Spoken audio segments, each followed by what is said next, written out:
Hey, this is Andrew Lim, inviting you to go out on the limb. Good morning here from Sidi Bou Said.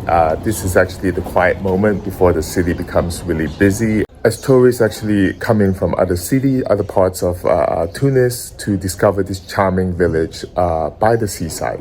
So anyway, today we're going to do some exploration around Sidi Bou Said, the Tunis area. We're going to go to Carthage, we're going to go to the Bardo Museum. So come go out and live with me and we will discover the areas around Tunis, which is the capital of Tunisia today. Folks, before we start, please don't forget to like, comment, and subscribe for more timeless travel experiences. Thank you. Before we venture out of Sidi Bou Said today, let me show you an example of how the northern part of Tunisia is more liberal than the southern part of the country. Here at a cafe in Sidi Bou Said, you see female patrons enjoying each other's company with no male present, which is something you don't see in the south.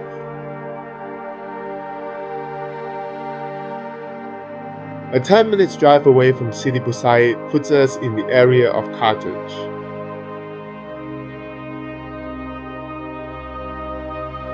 Welcome to Carthage, Tunisia. This is a land where ancient legends rise from the Mediterranean and history breathes through sun-washed ruins.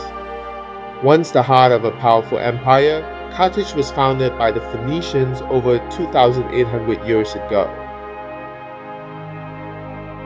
It became the fierce rival of Rome, home to legendary figures like Hannibal, and the stage of epic wars that shaped the ancient world. Today, Carthage blends the echoes of its mighty past with the serenity of the sea.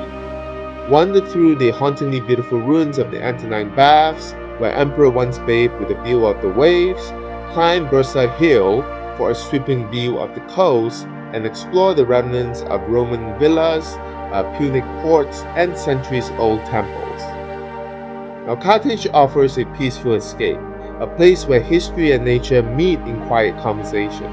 Whether you are a history lover, a sunset chaser, or simply drawn to stories written in stone, Carthage is a journey worth taking, especially if it gives you a chance to realize your dream as a Greek philosopher.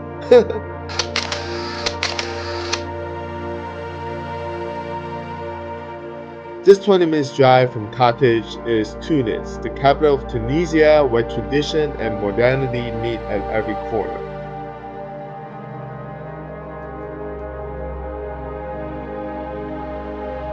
It is also where the echoes of centuries blend with the rhythm of daily life. We begin our journey on Avenue Habib Bourguiba, the beating heart of the city. So often called the Champs-Élysées of Tunis, the tree-lined boulevard stretches from the iconic clock tower to the historic Medina. It's where the city breathes, where artists gather, cafes buzz, and history walks beside progress. Now, standing proudly along the avenue is the Municipal Theater of Tunis. It's a masterpiece of Art Nouveau architecture. Now, opened in 1902, it has hosted opera, drama, and dance for over a century. Its ornate curves and delicate details reflect a time when French influence shaped not just the policy, but also the beauty and the aesthetic.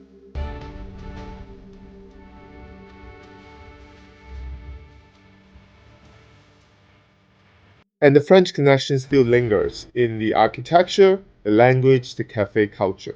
Now, Tunis wears its past with pride, blending Arab, Berber, Ottoman, and European styles into a cityscape that's unlike any other. Now, from Islamic tile work to Haussmann-inspired buildings, every street basically tells a layered story.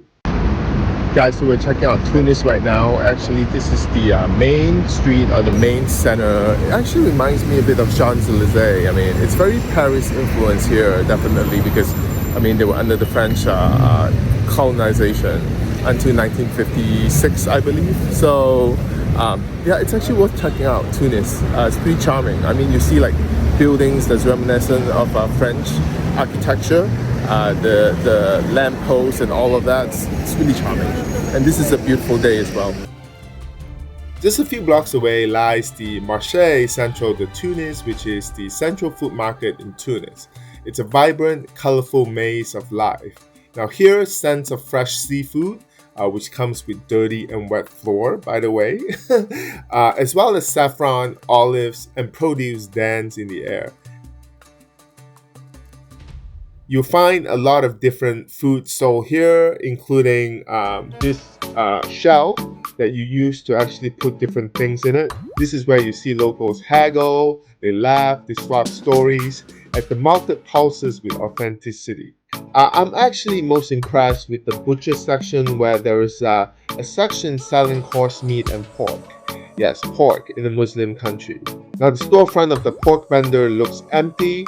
You have to tell the gentleman sitting here you want pork, and he will let you through those doors, like a speakeasy butcher. Now, the Central Market is where you meet the soul of Tunis, raw, real, and full of flavor. Look at the city closely and you notice that the architecture here tells a story as well. Ottoman arches meet Moorish mosaic. Haussmannian elegance rises next to the Arabesque geometry. Each building represents a page in the city's living history. Our next stop was the Bardo Museum, one of the most important cultural treasures, not just in Tunisia, but in all of North Africa. Now, housed in the former 15th century palace, the Bardo Museum is a stunning blend of Ottoman architecture and modern design. Inside, you'll find one of the world's largest and most breathtaking collections of Roman mosaics. Vivid, intricate scenes of gods, warriors, and daily life frozen in stone for nearly 2,000 years. The collection here is really impressive. And the fact that they don't actually cover it up, someone can technically touch it, it's just quite shocking to me. But the Bardo here is more than just a museum. It's a timeline of civilizations, from Punic Carthage to Islamic dynasties, each room echoing with centuries of art, religion, and empire. Statue of emperors, including one of Hercules peeing, and precious artifacts make this space feel like a walk through the soul of the Mediterranean world. Yet, this place of peace and culture was shaken on March 18, 2015, when the museum became the site of tragic terrorist attack. Gunmen stormed the Bardo, taking the lives of 22 innocent people, most of them tourists and leaving a nation in mourning. It was a moment that stunned Tunisia for sure and the world, in a dark attempt to silence the joy of learning, the beauty of history, and the power of culture.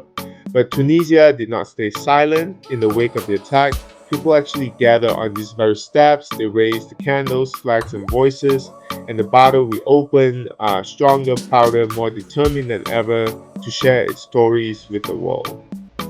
Today, the museum stands not just as a symbol of art and history, but of resilience. It reminds us that culture is stronger than fear, and that the past, no matter how beautiful or painful, deserves to be seen, remembered, and honored. Tunis is not just a destination, it's an experience, a mosaic of cultures layered through time. From bustling boulevards to tranquil courtyards, this city invites you to slow down, look closer, and feel the rhythm of Tunisia's capital. So all in all, you never run out of things to do when you are staying here in Sidi Bou Said. These are just some of the highlights.